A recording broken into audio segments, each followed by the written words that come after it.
Greetings, Audio Avengers. Welcome to the Marvelous TV Club, your headquarters for insightful and entertaining discussions of Marvel television.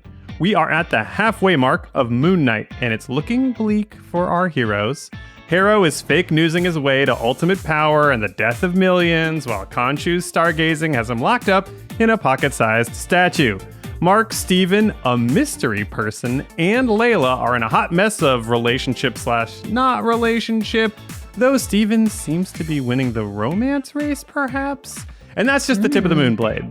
The halfway mark means that more of the story's big ideas are coming into focus, and that makes this the perfect episode for a Storycast analysis.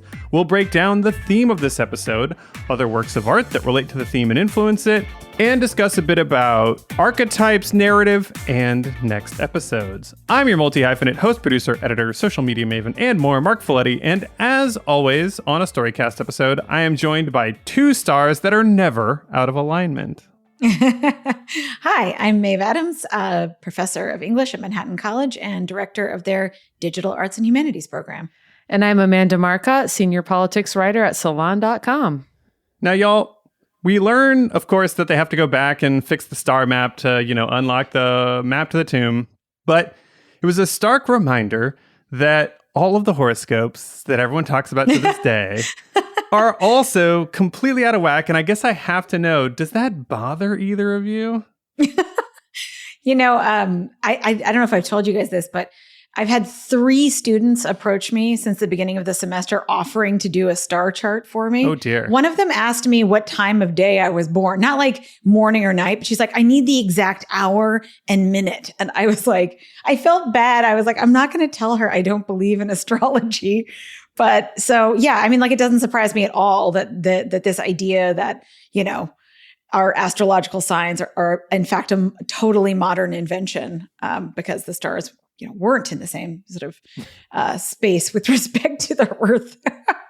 I mean, I'm also not a believer in astrology. I think it's like a little silly. I will point out that when somebody tries to do your charts and they ask what time of day you were born, they never ask what time zone. So, but I think excellent point.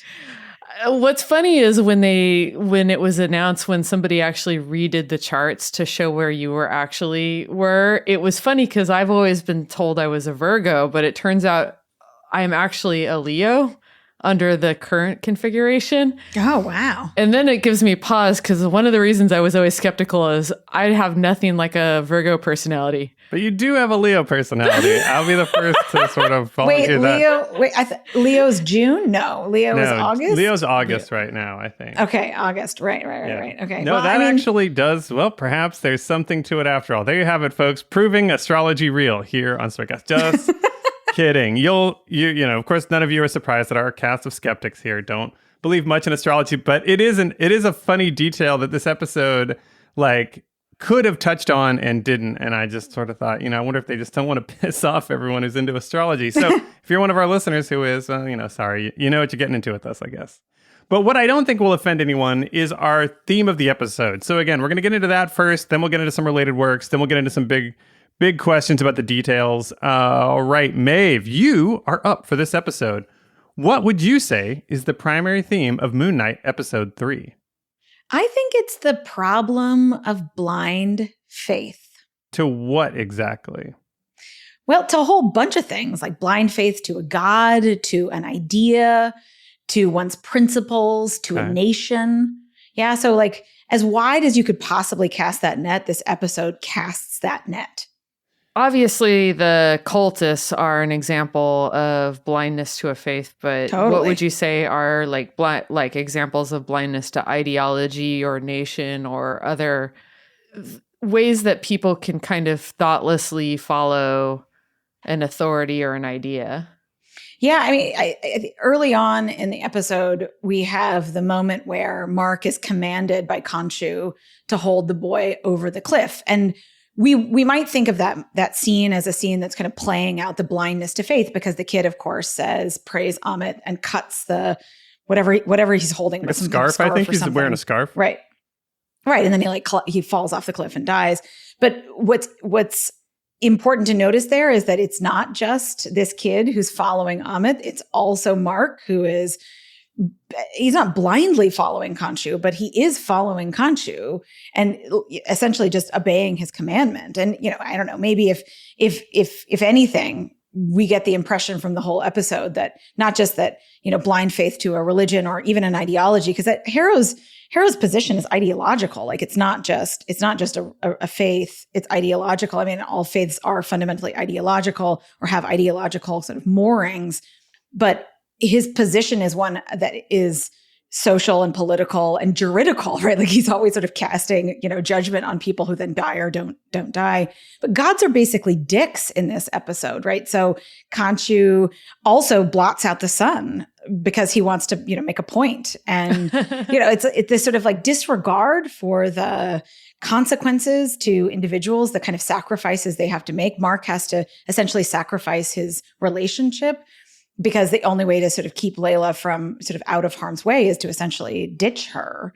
And she doesn't fully understand all of this. Yeah. It's interesting that you say that, though, because that to me signals. So I love that scene with the whole Marc holding the guy on the cliff, just because, again, I'm not used yet to the Disney Plus shows being willing to go there. So when that guy cut his scarf, I was like, holy crap. And when you were talking about blind faith, that was the first thing that came to my mind, too. You have to have a lot of blind faith to sacrifice yourself solely to not give away information. And as far as we know, Ammit doesn't promise anything in particular in terms of afterlife rewards or anything special. So that kind of dedication is extremely intense and has to be, by definition, kind of that blind faith. But yeah, Marc, I don't know, because Marc is constantly trying to defy Khonshu. And in fact, right, what Layla needs to be saved from is Khonshu. And the person that Marc is trying to keep her from is his god. And he's trying to subvert the whims and will of hhis god. So I don't know. I kind of think Marc might be the... and Marc and Steven and, third person that we might get to might be the one sort of antithesis to that kind of blind devotion.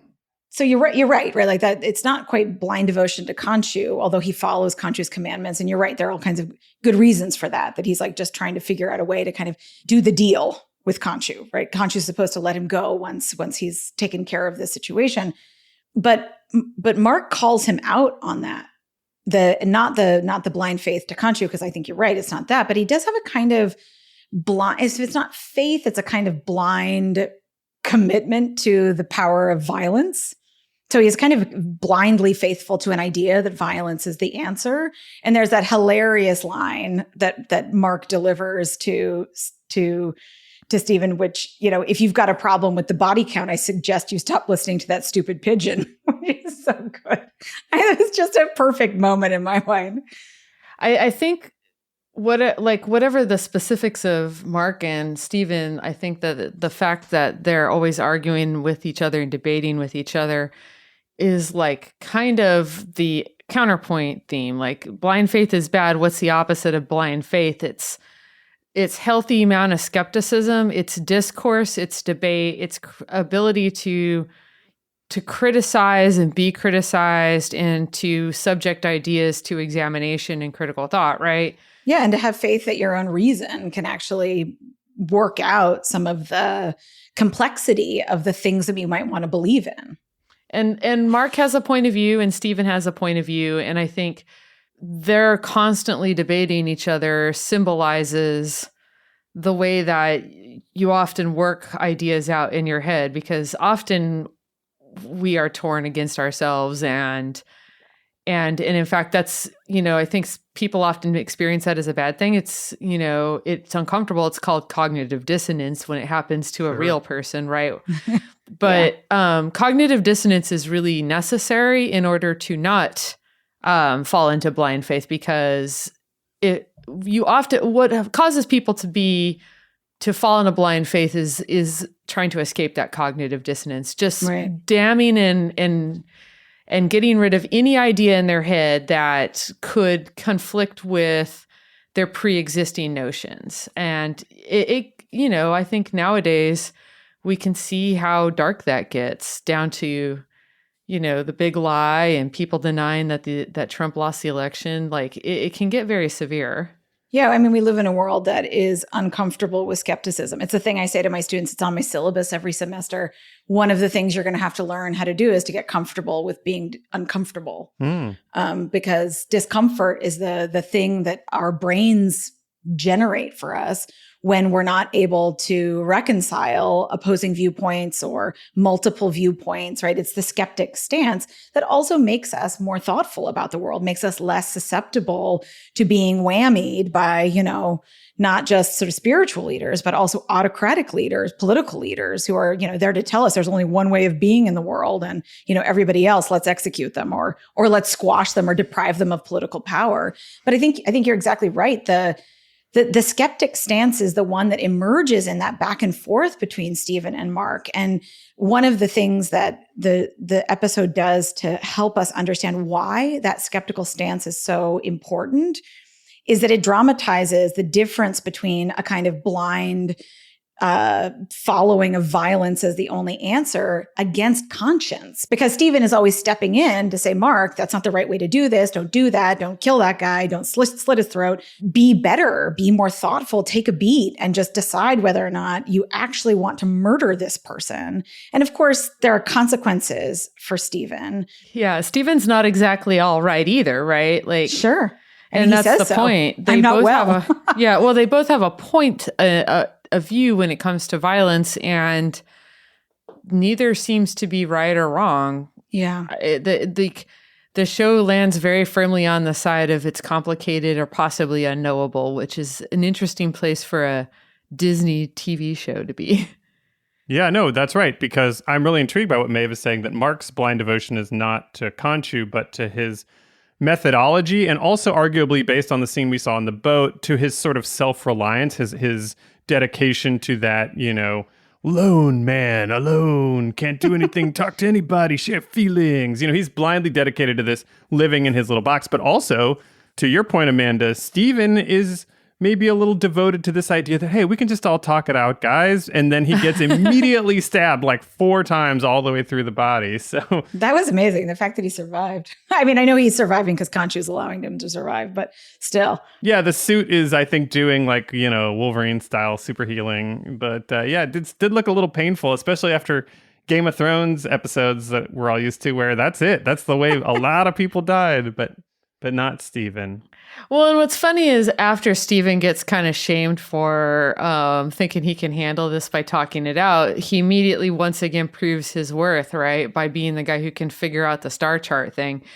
So I think one of the things that was intriguing to me about this theme is that another counterpoint, a really critical one when you're thinking about blind faith, is like, it's not just reason and talking things through to yourself, but it's like taking in different information and recognizing that no one person has all the answers. Like, Harrow is treated like someone who has all the answers. In fact, he has blind faith in the idea that he can see through anybody and that he knows everything, right? Right. And like, what we're seeing with Marc and Stephen is like Marc's good at some stuff, Stephen's good at other stuff, and both of them make each other better by talking to each other. No, totally. I mean, there is the emphasis on the rhetorical, the way that the exchange of ideas verbally, where we represent positions, and those positions don't just get blindly taken up like the echo chambers of Twitter, but are actually debated and discussed and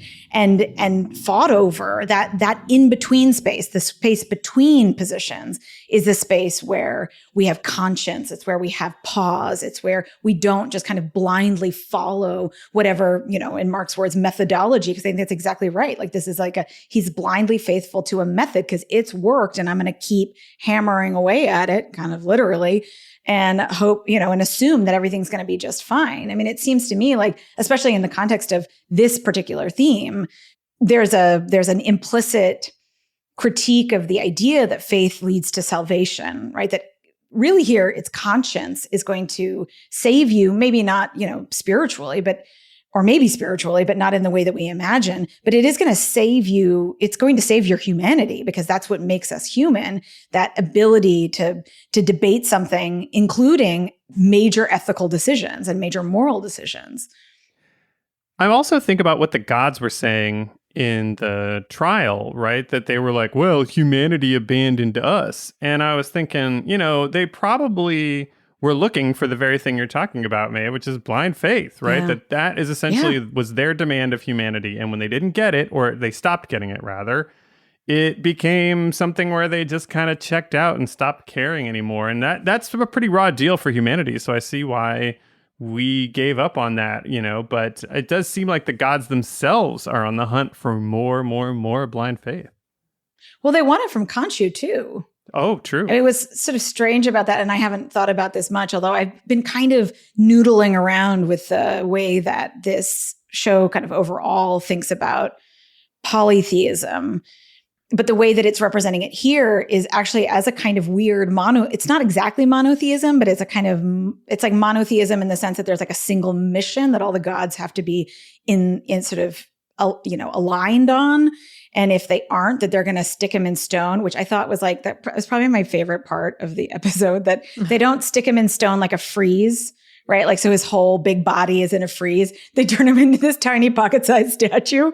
Then Harrow picks up. It's like absurd. It's just ridiculous. But it's also, I think, an embodiment of how silly this is, that their demand for blind faith, either from followers or even from each other, is a fundamental mistaking of what it means to actually collectively operate. I mean, they're actually doing the very thing that Harrow's doing by forcing all these people to just follow along, right? It's like collectivism totally gone wrong because nobody is an individual, right? When the trial is it's an unfortunate show trial.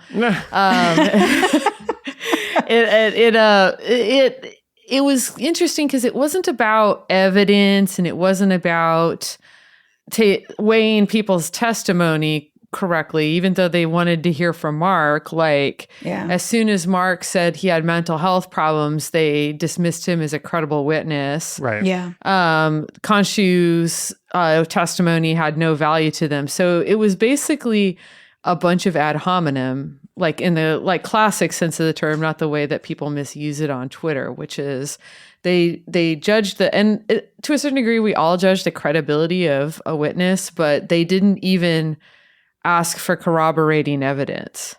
Right. Maeve, we've talked about a lot of scenes, but are there any others that we haven't touched on yet that illustrate this theme? My favorite part of this theme is the way that it is drawing on a tradition. So I'm going to talk about two little scenes here from the very beginning, because I think they're the evidence that this is a piece of this question about blind faith. We've got that scene quite near the opening where Layla is getting her fake passport, followed by that chase scene that ends with the kid's death, right? But the chase scene is straight out of Casino Royale. Oh. Right? We've got, James Bond running on rooftops and somewhere in the Middle East. And the scene right before that, then, if you think of them kind of in tandem with one another, that's almost M handing out the stuff that allows, Bond or somebody like Layla to be a sort of undercover agent in the world. The reason I think these scenes are important in this context is that if this is a show or an episode that is alluding to these kind of James Bond movie tropes, it's also, of course, alluding to kind of Indiana Jones movie tropes, because we've got the anthropologist there who's also kind of a secret agent.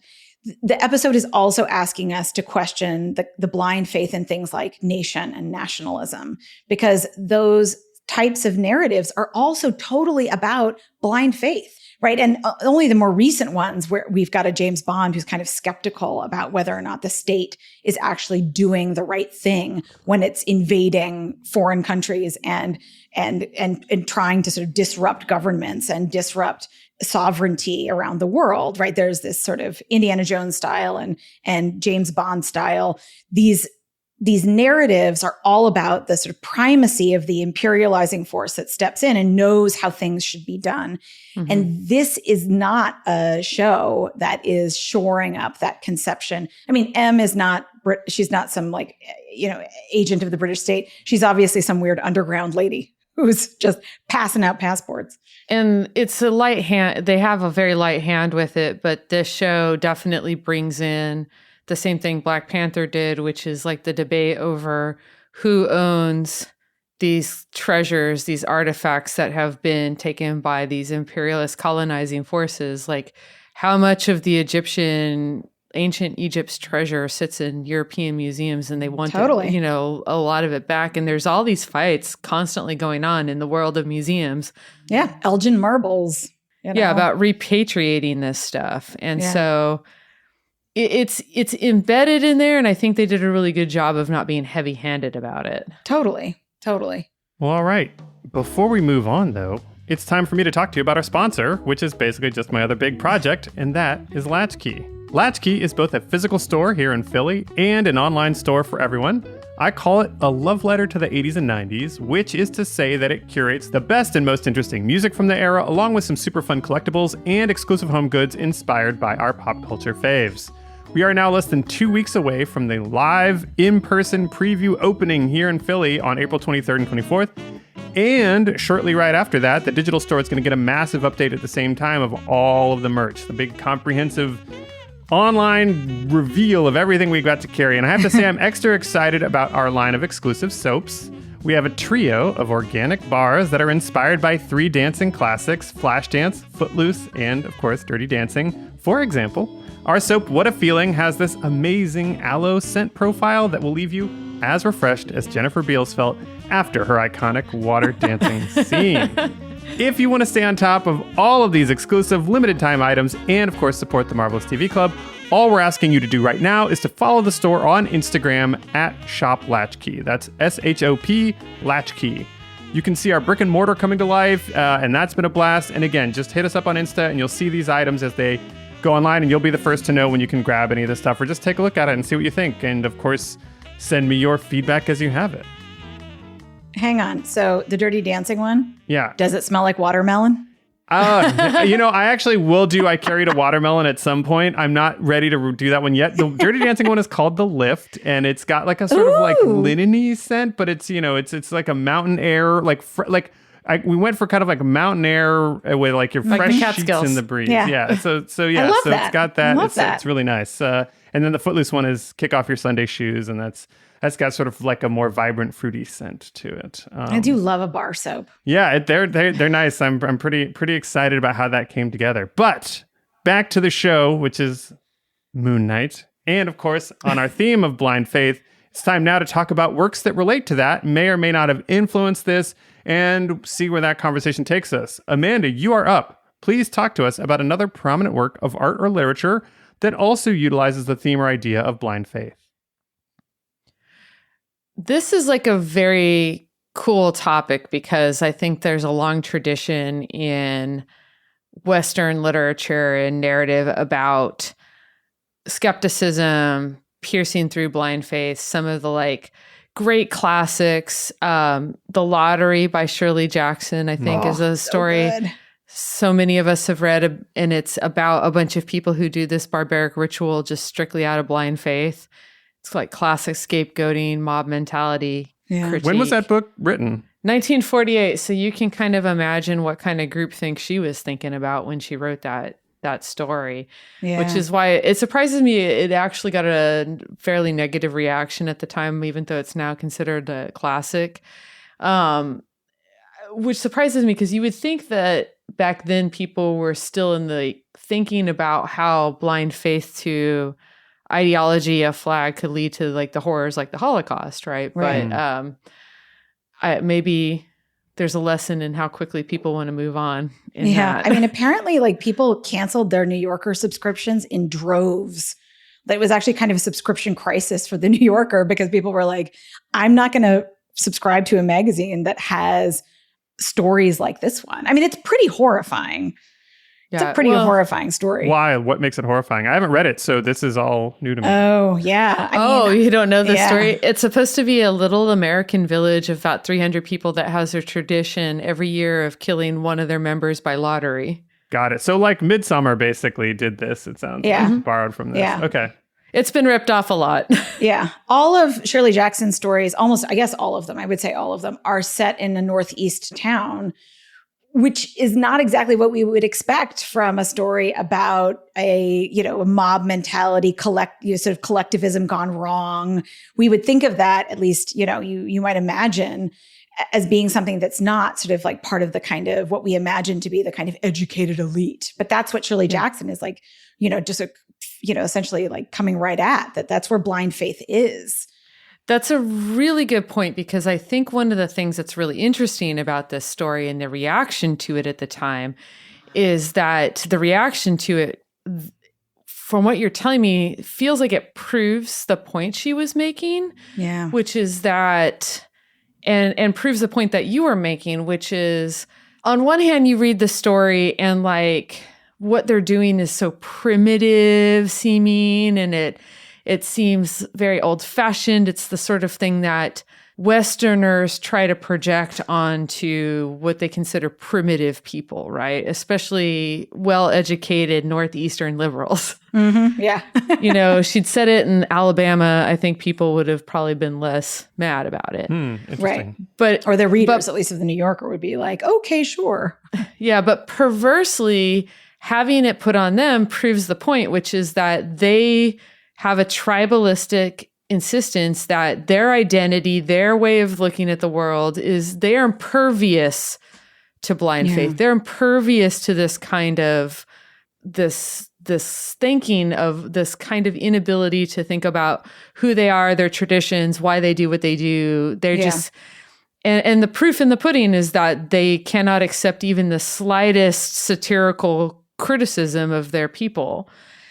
And which is interesting to me because it really gets at something I wanted to talk about that isn't a book or a piece of art, but kind of an ongoing controversy that this show made me think about, this episode and this theme. So I won't get into the deep details of it, just sort of the top line version of it is in New Zealand, they've kind of adjusted their public school standards around science education and science history education in particular to try to fold in more Maori information, right? Mm-hmm. And this has caused a massive freak out among like the worst white guy science communities, the Steven Pinker, Richard Dawkins, those kind of jackasses, right? And they're having this hyperbolic reaction where they're saying they're teaching creationism in the classroom and stuff like that. None of that is true. And I recommend that everyone go to a blog called Skepchick, where she kind of explains very thoroughly what's going on. Basically, what it actually is that New Zealand is recognizing that this kind of idea that science is a thing that a bunch of white Europeans invented in the 17th century is itself a blind faith kind of myth. It's not true. Yeah. People throughout all history, all cultures, all time have practiced some version of the scientific method. And people's understanding of science would be, I think, strengthened if they learned about scientific practices, indigenous people, and other cultures. And for instance, the Maori could have never gotten to New Zealand if they hadn't had the science of following the stars, of building ships, of being able to experiment with agriculture in this new land and survive. These are all science.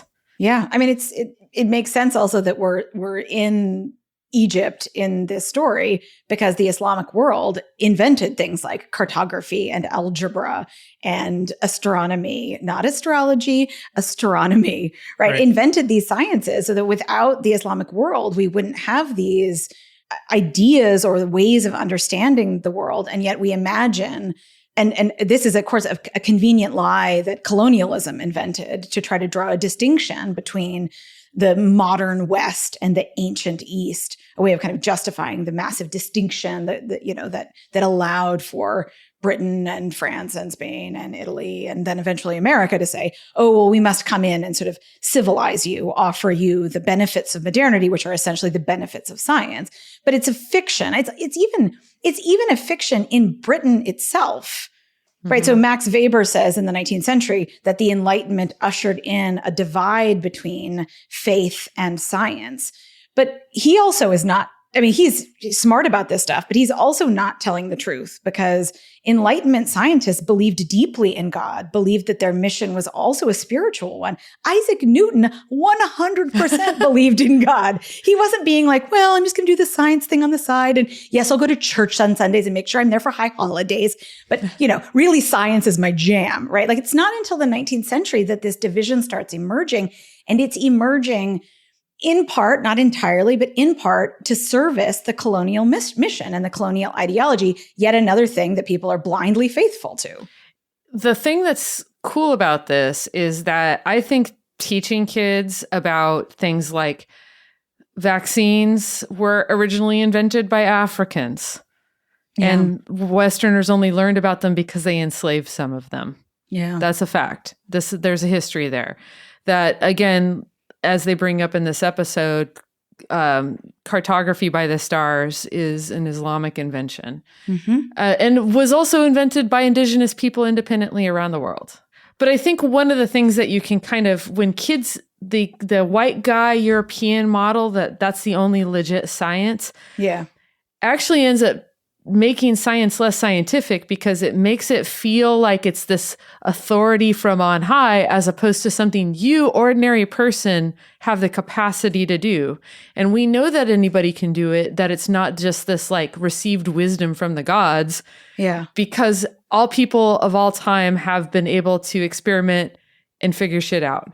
Yeah, the ancient Egyptians were so good at math that everyone builds up all these conspiracy theories about the pyramids being from the aliens, right? That's how good they were at freaking math and geometry, Well, and that's a racist, that's a good example of how this like myth that only white Europeans could do science ends up creating false beliefs, because so many people are so determined to not believe that Africans could do high levels of math and science that they came up with this story that it must have been aliens rather than admit it was Egyptians. But this is another reason why the references to Indiana Jones and James Bond are so apt in this context, because Indiana Jones is a character that we think of as kind of an American anthropologist, but he's essentially he's descended in literary history from a character named Alan Quatermain, who is the protagonist of a novel called King Solomon's Mines. And King Solomon's Mines and a bunch of other novels that were written by H. Rider Haggard are about the way anthropology will allow Britain to more effectively control the globe. So we're going to go into deepest, darkest Africa, in quotes, and we are going to mine it for its antiquities. But then we're also going to control the kind of crazy spiritual elements. There's a novel called She, where there's this like demon woman that Alan Quatermain has to go and put down basically in order to save Britain and save the empire. And Alan Quatermain is essentially the precursor to Indiana Jones. James Bond is a character who comes out of the area studies, the emergence of area studies as a field of knowledge, right? So anthropology emerges as a field of knowledge to help manage the British Empire. Area studies emerges as a field of knowledge in the post-war period in America to help justify American imperialism, right? Because if all these weird, quote unquote, weird places in the world do things in these particular ways, so totally different from the US, this is not only a way of studying them, like how do we sort of figure out how to control these places, but also how do we justify the distinction between what we think of as quote unquote American democracy and then everything else that needs to be sort of controlled and managed by America and her own empire. It can't be included in democracy because or in Westernness. Yeah. Yeah.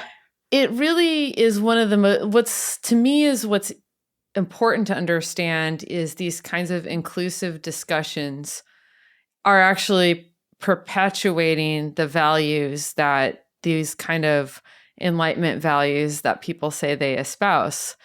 If we believe in science, if we believe in debate, if we believe in discourse, then we should have an expansive view as who's allowed into the conversation, whose history is respected, who's studied. And again, it's like Stephen and Marc both have a point of view. No one's saying that Isaac Newton wasn't a great man. Yeah, right, exactly. And no one's taking that away from you.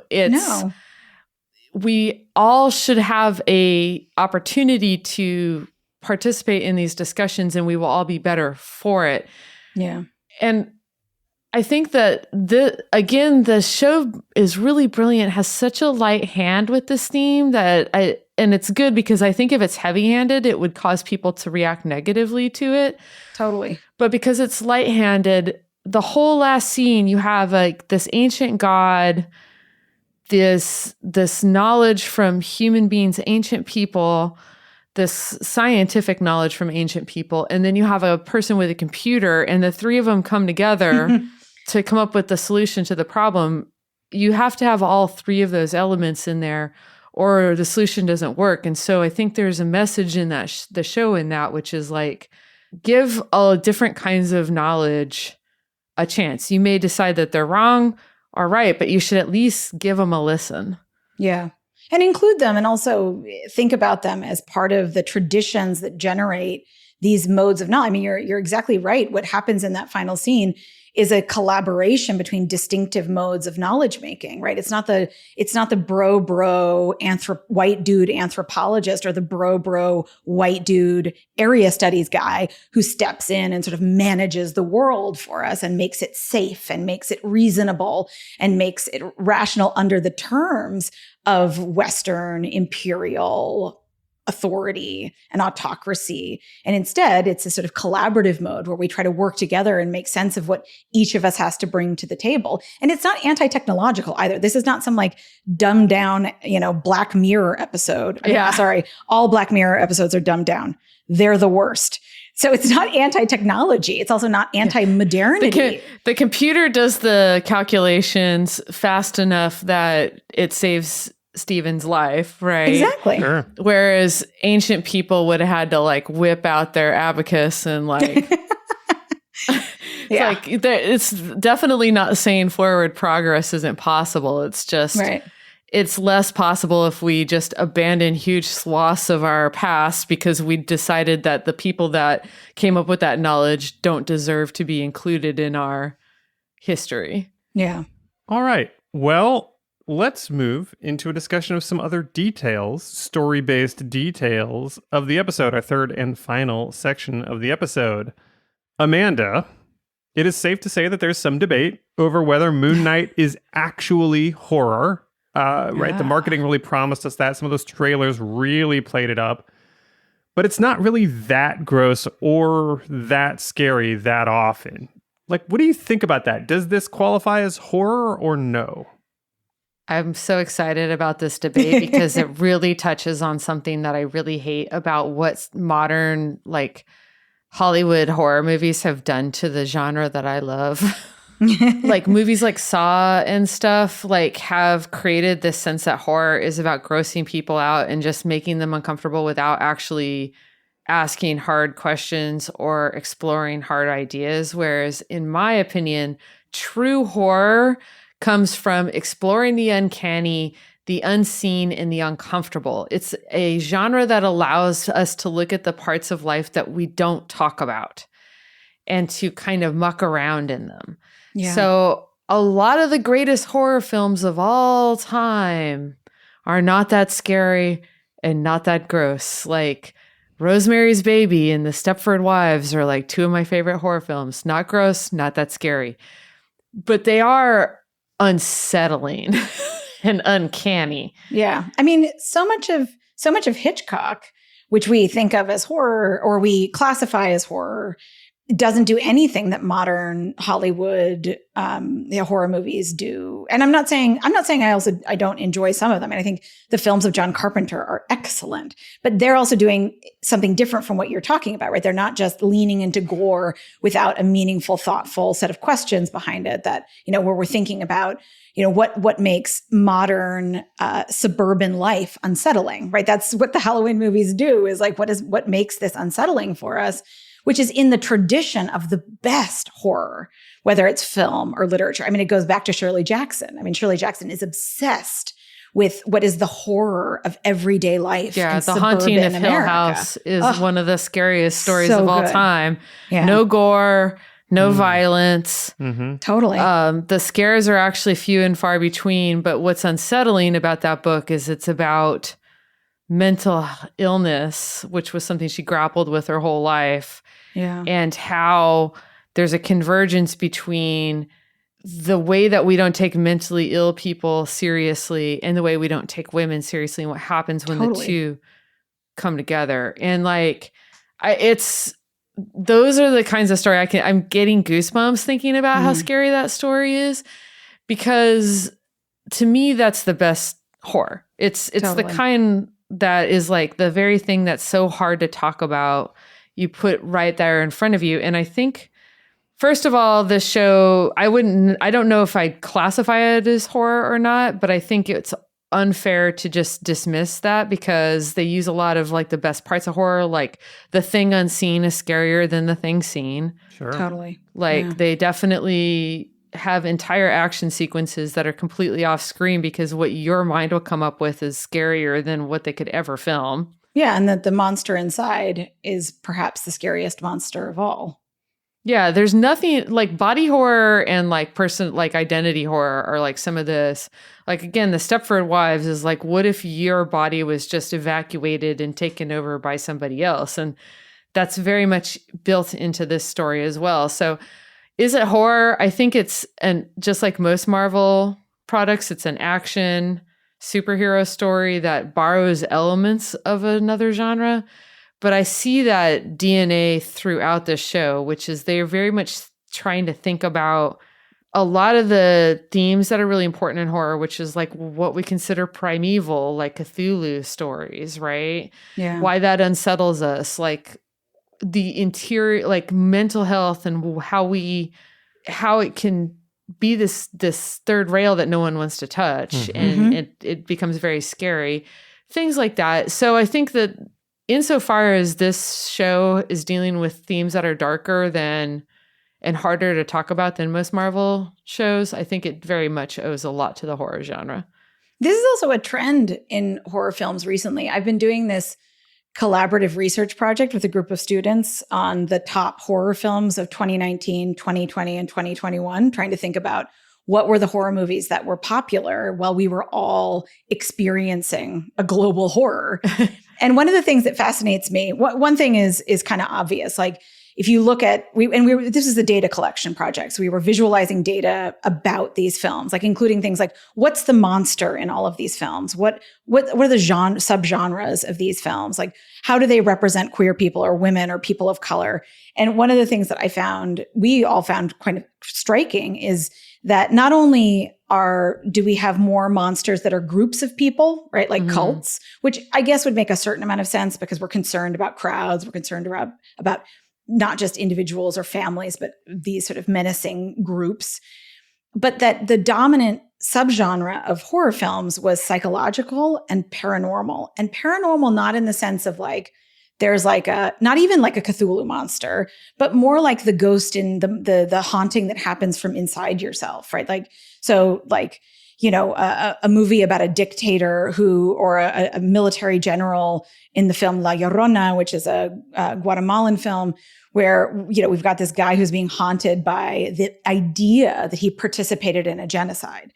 Like, it's such a weird, right? So I do think that maybe we're kind of moving in a good direction when it comes to horror films and the ones that are super popular, because they're doing exactly the kind of work that you're thinking about, Amanda, sort of moving away from like blood and guts and jump scares and, you know. Yeah, I mean, probably the most popular horror movie of the past, decade was Get Out, which is not, I mean, there's a little like gore and violence in it, but mostly it's about the horror of losing control of your body. And its DNA is all over this show.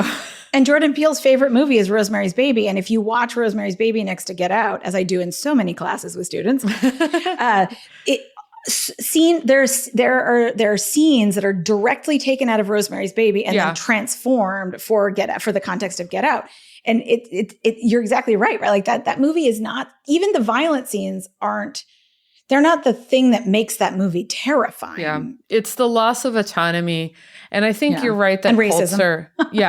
But it's relatable even to people who aren't victims of racism in a way that I think that it actually can help make people understand racism better in that way, because we all have this fear of losing autonomy. It is, cults are also such a thing in horror, and also like true crime is really obsessed with cults right now. Totally. And this show is tapping right into that. And like you said, I think it's right now what is most uncanny and unsettling to people as we see fascism rise around the world is the question of how huge groups of people can just fall into madness together like this. And it's an unsettling and unanswerable question. And that's the sort of thing that horror loves to muck around in. The best of it, for sure. I love this idea that the show is using horror the way that Captain America and the Winter Soldier used the political thriller, or Ant-Man used the heist movie. That's a really good point. That's something it's doing well. But Maeve, was there a narrative weak point of this episode that jumped out to you? So I've really liked the story that's been told about the Ammit cult so far.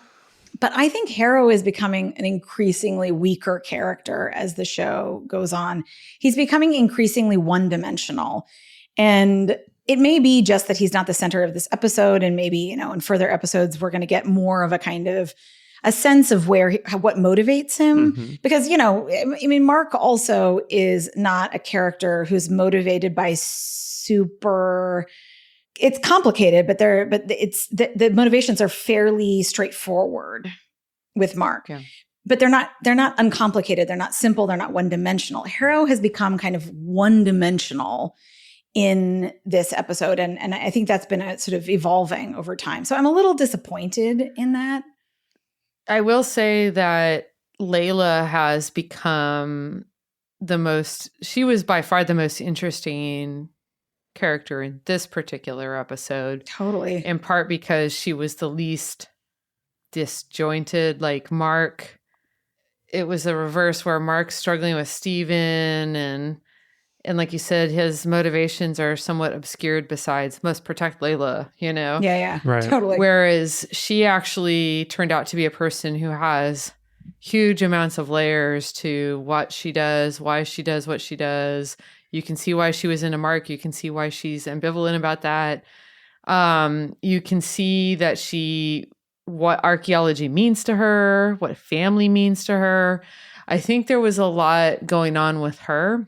I also love the fact that she breaks apart her necklace and then uses it as a weapon. I'm like, you're such a badass. She needs protecting in the way that anybody needs sort of some help when they're being, when they're the object of a villain that is taking them, is sort of totally compromising their ability to protect themselves.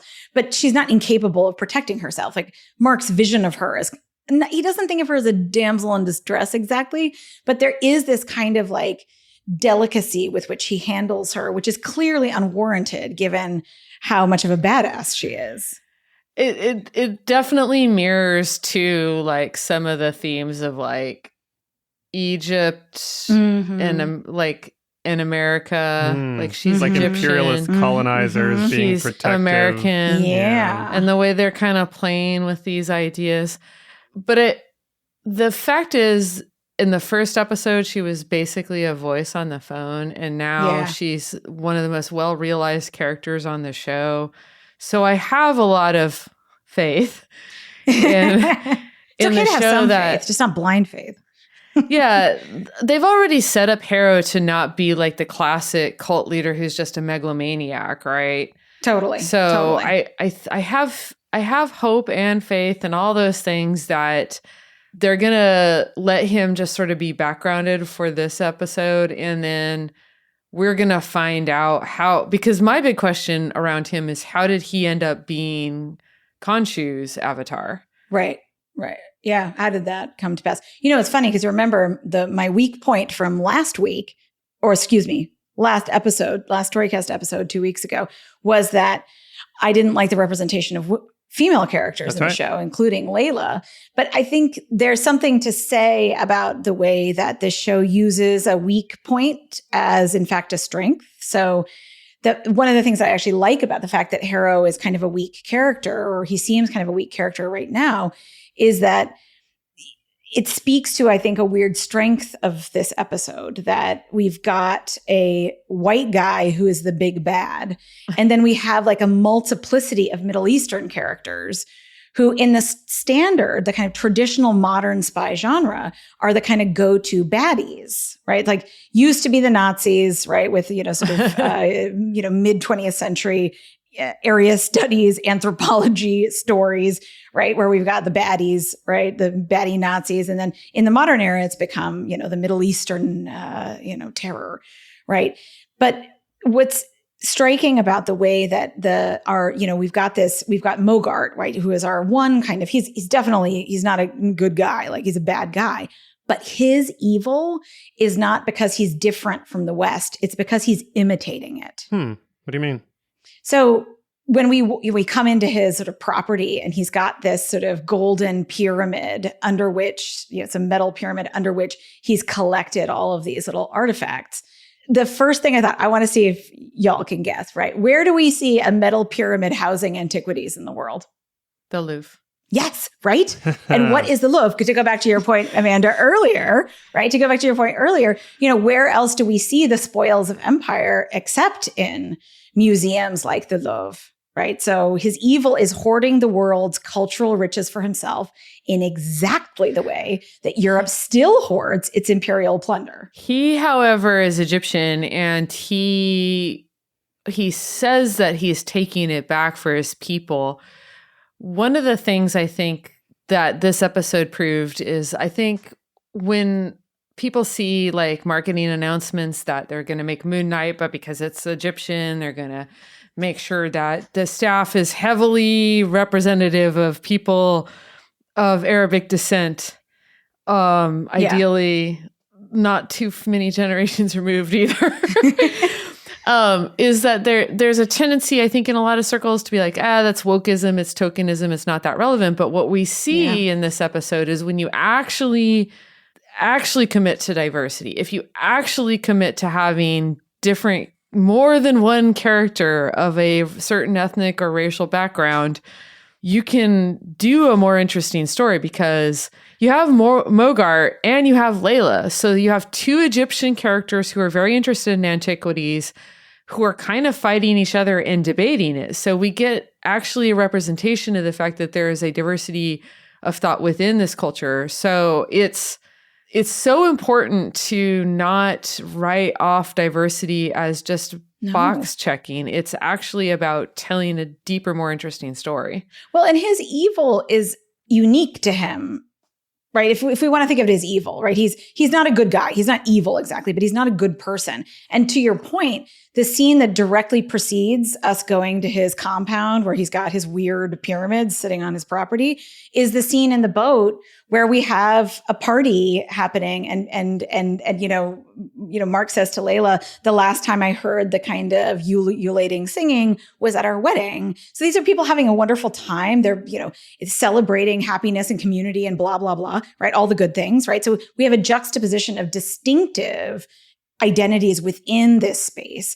But then when we get to the compound with the pyramids, right, Mogart says exactly, what you were saying before, right? I take preserving history as a responsibility. I take very seriously. He calls it a philanthropic effort. And then Layla calls him out on that, right? She says, a self-appointed responsibility that you alone were able to enjoy, right? So she's like, because she's the better anthropologist. She's like, this is not what we do anymore. And I love that moment where he was like, I see it as a philanthropic effort. Because I'm like, remember we were talking about Batman before, right? Like this is just a full-on send-up of that idea that the rich man can do the thing to save the world and to save its wealth for everybody. Because bullshit, he can't. He's hoarding it in a weird, golden pyramid on property that no one could get onto. It's ridiculous. Well, and his ideology is so much one that we see in Western culture all the time as well, which is like this treating, and it's a problem,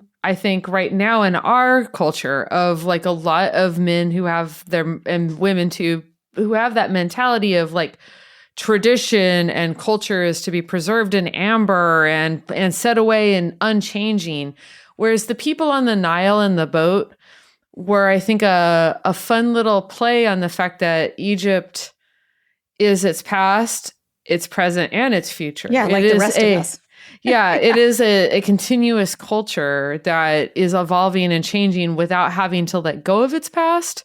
Yeah. And I think that this episode particularly was a beautifully rendered and with the lightest of hands again example of like how Cairo is particularly a place in the world that speaks so many volumes about how humans are our past, but we are also our present and our future because, the pyramids just sit right there in the city. And I heard an interview with one of the showrunners where they were talking about the fact that so often the pyramids are shown as if they were like far away from the city in movies, but they're really not. And they were so intent on making sure that you saw modern Egypt next to ancient Egypt. And I really loved that. Yeah. Awesome. Well, based on this theme and how this episode unfolded, it is now my job to make a prediction for how this series will unfold. And I think we got a pretty big clue in this episode because we need to talk about the third man. And I'm going to talk about both the character of the third man and the movie The Third Man, starring Joseph Cotten and Orson Welles and Valley, and came out around the same time as Shirley Jackson's story, actually, in the late 40s, I believe 1949. So that's interesting, and we'll tie into how I think it plays into this theme. But if you haven't seen the movie, you got to jump ahead a little bit because I'm going to, say the thing that happens in the movie that you want to watch the whole movie to have the experience of, which is... You can't spoil a movie from 1949. Yeah, but I really want people to watch this movie, so if you haven't, definitely go watch this movie and don't listen to this part. It's much better to watch The Third Man than to listen to this part of this podcast. But...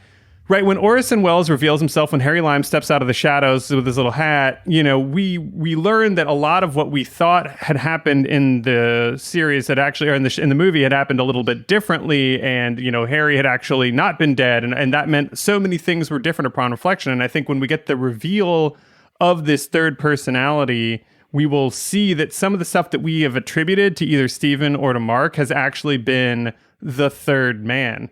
And the reason I think it ties into our little theme for today is that the third man was doing, I think, a little bit of what you guys are talking about Shirley Jackson's story doing, which is, it is a deeply cynical look at things like blind faith and nationalism, especially in the post-war glow, right? The West and Joseph Cotton's character representing that kind of blind faith, idiocy, essentially, and his... I also think that the movie itself does for Vienna what I think this show is trying to do a little bit for Cairo. Make it a character, a personality with a lot of diverse voices and perspectives, and challenge the idea of these monolithic thinking about any of these people and places. And so all of that ties into your conversation, Amanda, around not generalizing around things like ancient cultures and stuff too. So, The Third Man is a very cynical movie, but it's also one that speaks very deeply to having a healthy skepticism and paying close attention to the details. And I think those things all tie into these questions around blind faith. Remind me, so Holly Martin's, the character played by Joseph Cottens, is a writer, right? He's like a novelist. A writer of Westerns. He's Dime Store right, Westerns, exactly, in fact. Right? Dime Store Westerns. He is the ugly American, the ugliest of Americans. But also, to go back to, a point we were making earlier about the sort of figure, Mark is a figure who sort of believes in kind of self-reliance, right? Like this sort of like Western, also imperial persona that is being complicated and compromised by Stephen, who is the kind of, we might even think of as kind of effeminate in the sort of tradition of, the Western. He doesn't fit within that narrative. And so I think, not to tie a tidy bow around this at all, but I think your point about the third man is especially apt in the context of the stuff we've been talking about the nation state. And Stephen definitely could be a stand-in for a lot of the more cynical European characters in that film, right? Totally, somebody... like Major Calloway, he's very kind of refined British character. And then Marc Spector is the ugly American. And then the third man is the third man. And we'll see. There's a lot of options for who that could be. There's a character from the comics, Jake Lockley, who was a streetwise cabbie. I mean, we talked about this, I think, in the preview episode, that this was kind of his Alfred character. But I think it also became a personality or part of Moon Knight as well at some point in the comics. So anyway, could be a lot there, but I just, I'll always, as listeners will know, take a good chance to reference the third man here. But I think we might get a really serious reference in the future. So that is my prediction. All right. I'm going to rewatch that movie. I love that movie. Always rewatch that movie. So good. That is the correct move. Maeve, if people want to talk to you more about questions about blind faith and skepticism, where can they find and follow you? You can find and follow me on Twitter at Maeve Adams. Amanda, if people want to talk to you about challenging our scientific assumptions here in the West, where can people find and follow you? You can find me on Twitter at Amanda Marcotte. I'm also at salon.com. I write there every day, so please check it out. All right, legendary listeners, that is our show for today. We'll be back next week with Character Cast to dive into some details around our characters as we get closer to the final third. And then after that, of course, we'll have one more Storycast, and then Character Cast will take us home on the series finale. Please consider giving Latchkey a follow on Instagram at ShopLatchkey. That's S-H-O-P, Latchkey. It's been so much fun to put the store together, and I can't wait for y'all to see what we are putting out in the world. If you're enjoying this show, please leave us a 5-star Apple review so we can rise in the search rankings. It makes a huge difference and means the world to us. If you want to talk to me about any of this, and especially the third man, which I will always talk about, join me on the Marvelous TV Club Facebook page or Twitter or Instagram, or follow me on Twitter at Marc Faletti. That's Marc with a C. All right, gang, let's make a star map that leads us to some delicious cocktails, shall we? I'll bring the iPad.